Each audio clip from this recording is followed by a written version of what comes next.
پھانسی کے تختے پر موسم گرما کا شعلے برساتا ہوا آفتاب مکہ کی پہاڑیوں کے پیچھے ڈوب رہا تھا۔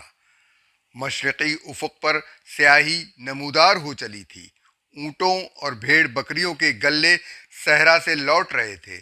دن بھر کی تھکی ماندی دنیا رات کی پرسکون آغوش میں پناہ لینے لگی تھی۔ اچانک منادی کی آواز بلند ہوئی۔ وہ ڈونڈی پیٹ رہا تھا۔ کل صبح یثرب کے صحابی خبیب رضی اللہ عنہ کو تنعیم کے میدان میں سولی دی جائے گی۔ منادی کی پکار مکہ کے گلی کوچوں میں پھیل گئی۔ ہر گھر اور مجلس میں خبیب رضی اللہ عنہ کا ذکر تھا۔